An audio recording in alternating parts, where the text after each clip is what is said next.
আপনি একজন মুসলমান হয়ে থাকলে উপরের ভিডিওটি মনোযোগ দিয়ে দেখবেন। একজন মাদ্রাসার ছাত্র, বয়স মাত্র 12 বছর, হিফজু বিভাগে পড়াশোনা করত।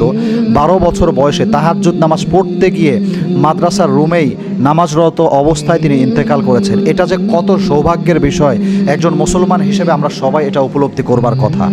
বিশেষভাবে একটি কথা না বললেই নয়, এটার যদি সিসিটিভি ফুটেজ না থাকতো, অনেক নাস্তিক মুরতাদ ইসলাম বিদ্বেষীরা হয়তো সুযোগ খুঁজত কিভাবে মুসলমানদেরকে কালার করা যায়, মাদ্রাসা শিক্ষকদেরকে কালার করা যায়, তাদের ব্যাপারে উল্টাপাল্টা মন্তব্য করা যায়, এমন একটা চেষ্টা করে থাকতো অবশ্যই।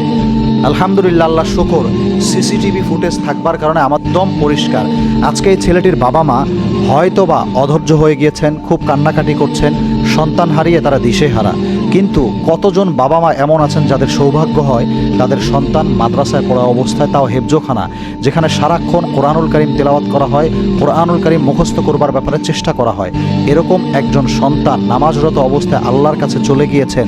কতজন বাবা মা তার সন্তানের ব্যাপারে এমন সৌভাগ্যবান হয়ে থাকেন।